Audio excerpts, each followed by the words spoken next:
നമസ്കാരം. എല്ലാവർക്കും എൻ്റെ അക്കൗണ്ടിംഗ് ക്ലാസ്സിലേക്ക് സ്വാഗതം. ഇന്ന് നമ്മൾ പഠിക്കാൻ പോകുന്നത് അക്കൗണ്ടിംഗ് ഇൻഫർമേഷനെ കുറിച്ചാണ്.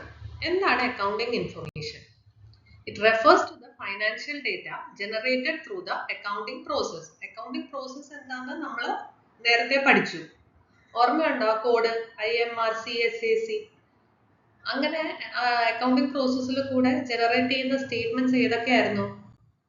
Financial statements like balance sheet, income statement, cash flow statement, അതൊക്കെ. Qualitative characteristics of accounting information.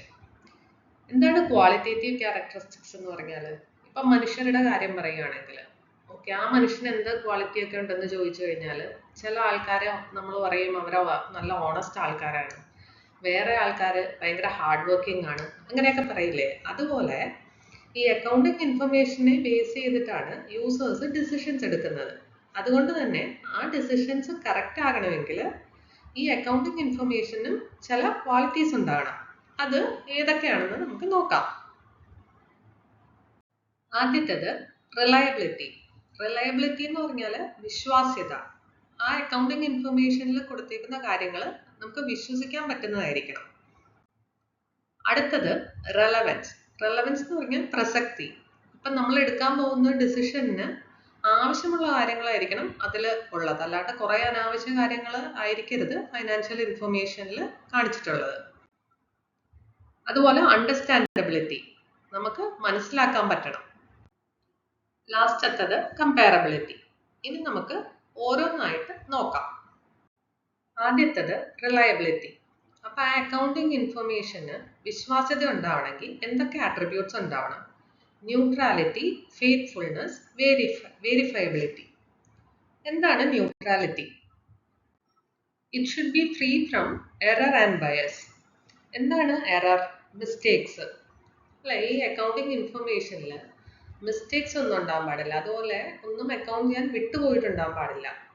ഇപ്പൊ ഒരു എക്സാമ്പിൾ എടുക്കുമെന്ന് നോക്കിയാൽ, ഒരു ലാപ്ടോപ്പ് മേടിച്ചു 40,000 റുപ്പീസിന്. അത് എൻറ്റർ ചെയ്തപ്പോൾ ഒരു 0 വിട്ടുപോയി. അപ്പോൾ 4,000 എന്ന ബുക്സിൽ കാണിക്കുന്നത്. ഇങ്ങനെയുള്ള മിസ്റ്റേക്സ് ഒന്നും വരാതെ നോക്കണം.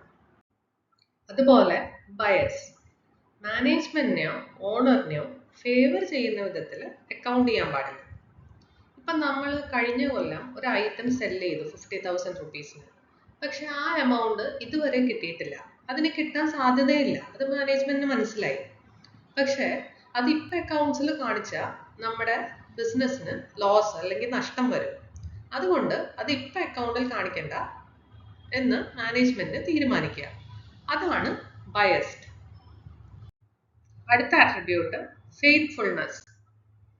It should represent what it is meant to represent.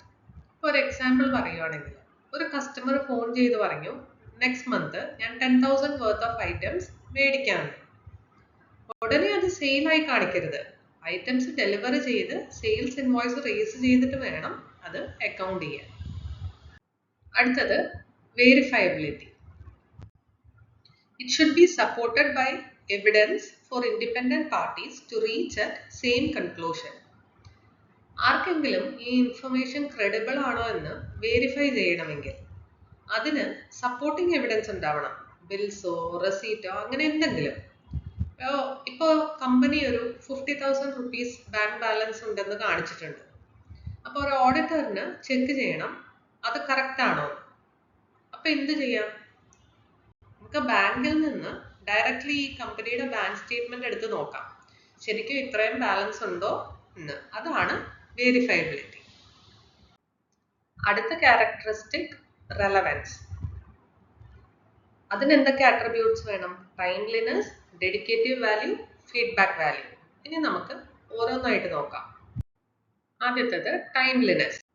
To be relevant information should be available on time. ഇപ്പോൾ നിങ്ങൾക്കൊരു സ്റ്റേഷനറി ഷോപ്പ് ഉണ്ടെന്ന് വെക്കുക. അവിടെ എന്നും ബുക്സും പെന്നും ഒക്കെ സെല്ല് ചെയ്യുന്നുണ്ട്. ഇപ്പം നമ്മൾ ബുക്സ് സെല്ല് ചെയ്യുന്നതൊക്കെ ഡെയിലി ഒരു ബുക്കിൽ എൻ്റർ ചെയ്ത് വെക്കണം, ഇത്രയും പെന്ന് സെല്ലായി അല്ലെങ്കിൽ ഇത്രയും ബുക്സ് സെല്ലായി അങ്ങനെയൊക്കെ.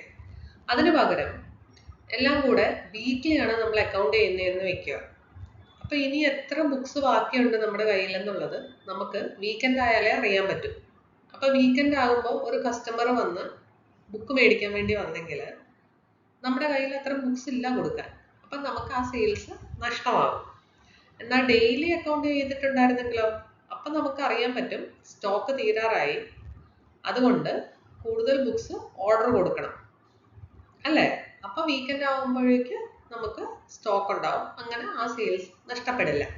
അപ്പം ഇൻഫർമേഷൻ ടൈമിൽ കിട്ടിയില്ലെങ്കിൽ അതിന് പിന്നെ യൂസ് ഇല്ല. അടുത്തത് ഡെഡിക്കേറ്റീവ് value. It should help users to form predictions. ഇപ്പം ഈ അക്കൗണ്ടിങ് ഇൻഫർമേഷനെ ബേസ് ചെയ്താണ് യൂസേഴ്സ് ഡിസിഷൻസ് ഒക്കെ എടുക്കുന്നത്. ഇപ്പോൾ ഒരു കമ്പനി കുറേ പ്രോഡക്ട്സ് പ്രൊഡ്യൂസ് ചെയ്യുന്നുണ്ടെന്ന് വയ്ക്കാം.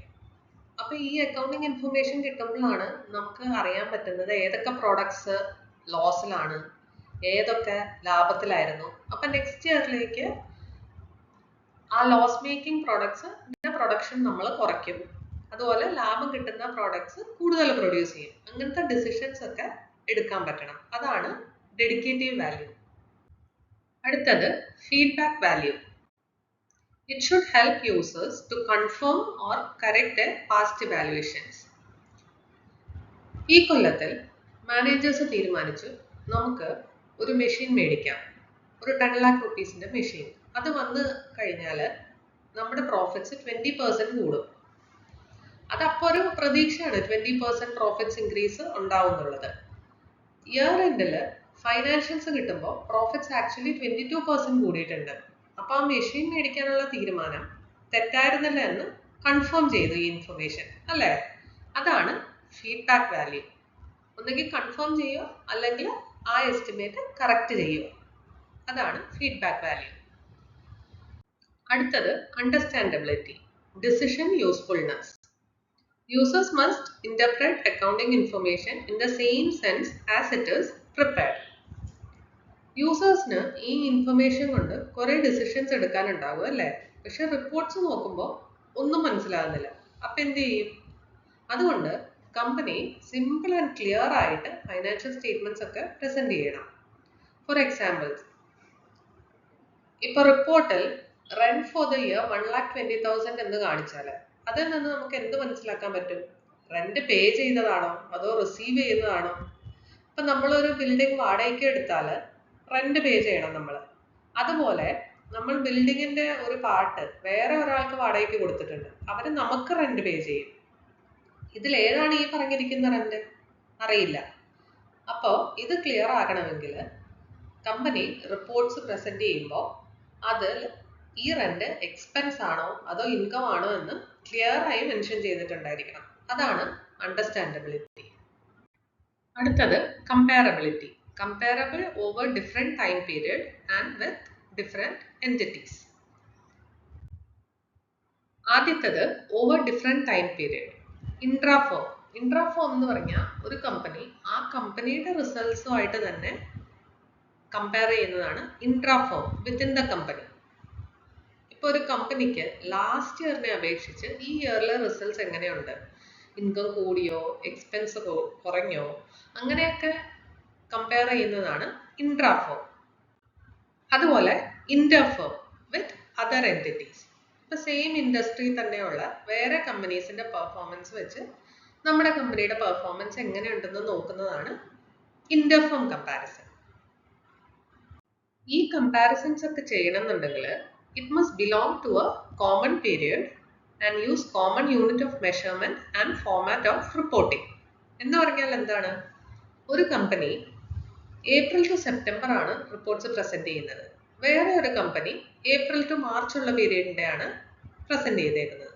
ഇത് രണ്ടും ഡയറക്റ്റ്ലി കമ്പയർ ചെയ്യാൻ പറ്റുമോ? ഇല്ല. ഒരെണ്ണം 6 monthsന്റെ റിസൾട്ട്സ് ആണ്, മറ്റേത് 1 yearന്റെ ആണ്.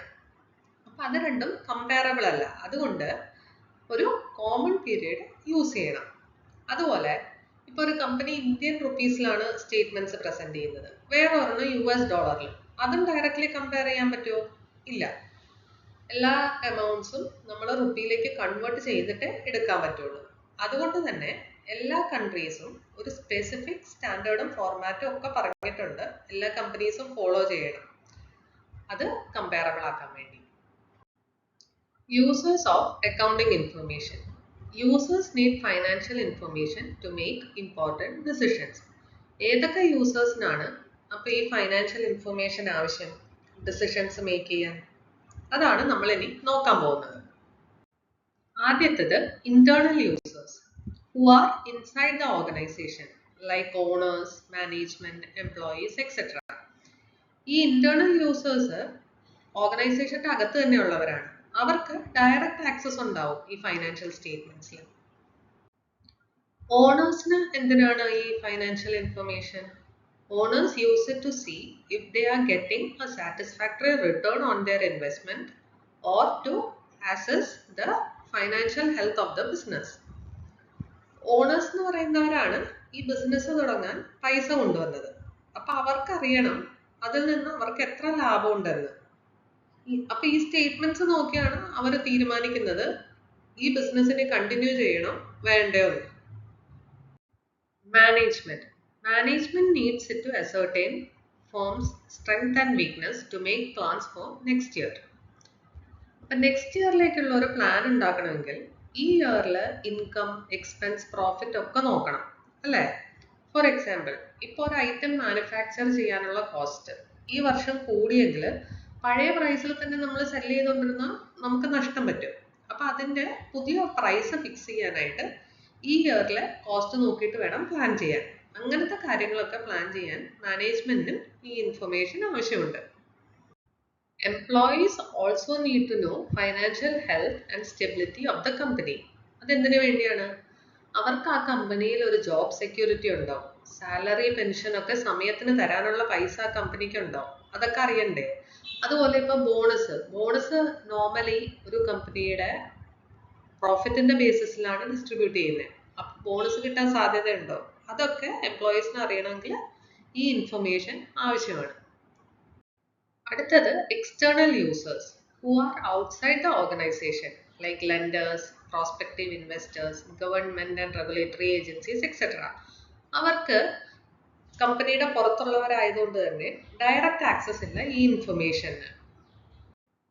Lenders want to know if they will get paid as the debts become due.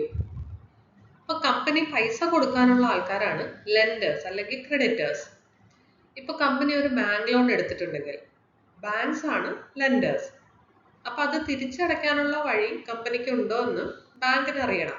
Company എത്ര ലാഭം ഉണ്ടാക്കി, എത്ര ക്യാഷ് ഉണ്ട് എന്നൊക്കെ അറിയണം. അതിന് അവർക്ക് ഫൈനാൻഷ്യൽ ഇൻഫർമേഷൻ ആവശ്യമാണ്. ഇനി prospective investors use the information to assess whether or not to invest their money in the organisation. ആരാണ് പ്രോസ്പെക്റ്റീവ് ഇൻവെസ്റ്റേഴ്സ്? ഈ ബിസിനസ്സിൽ ഇൻവെസ്റ്റ് ചെയ്യാൻ താല്പര്യമുള്ള ആൾക്കാരുണ്ട്, അവരാണ് പ്രോസ്പെക്റ്റീവ് ഇൻവെസ്റ്റേഴ്സ്. ഇപ്പൊ ഇൻവെസ്റ്റ് ചെയ്തിട്ടില്ല, പക്ഷെ അവർക്ക് താല്പര്യമുണ്ട് ഇനി ഇൻവെസ്റ്റ് ചെയ്യാൻ. അപ്പൊ ഈ ബിസിനസ് എത്ര ലാഭം ഉണ്ടാക്കി, അല്ലെങ്കിൽ ഇതിന് എത്ര അസറ്റ്സ് ഉണ്ട്, ഇതിന് ഇനി ഗ്രോത്ത് പ്രോസ്പെക്ട്സ് ഉണ്ടോ, അതൊക്കെ നോക്കിയിട്ടാണ് ഒരാൾ ഇൻവെസ്റ്റ് ചെയ്യണോ വേണ്ടോ എന്ന് തീരുമാനിക്കുന്നത്. അപ്പൊ ഈ ഡീറ്റെയിൽസ് ഒക്കെ അറിയാൻ വേണ്ടി അവർക്ക് ഫൈനാൻഷ്യൽ ഇൻഫർമേഷൻ ആവശ്യമുണ്ട്. Government and regulatory agencies, they use the information to assess if the organization is paying taxes on time. ഇപ്പോൾ ഒരു ഇൻഡിവിജ്വല് ടാക്സ് പേ ചെയ്യുന്നത് അയാൾക്ക് കിട്ടുന്ന ഇൻകത്തിന്റെ ബേസിസിലാണ്. അതുപോലെ ഓരോ ഓർഗനൈസേഷനും ടാക്സ് പേ ചെയ്യുന്നത് അവരുടെ ഇൻകത്തിനെയും പ്രോഫിറ്റിനെയും ബേസ് ചെയ്തിട്ടാണ്. അപ്പൊ ഗവൺമെന്റിന് അറിയണം കറക്റ്റായിട്ട് ഇതിന്റെ ബേസിസിൽ തന്നെയാണോ ടാക്സ് കാൽക്കുലേറ്റ് ചെയ്തേക്കണേ, കറക്റ്റ് ടൈമിൽ അത് പേ ചെയ്തിട്ടുണ്ടോ, അതിനൊക്കെ വേണ്ടി അവർക്ക് ഈ ഫൈനാൻഷ്യൽ ഇൻഫർമേഷൻ ആവശ്യമാണ്.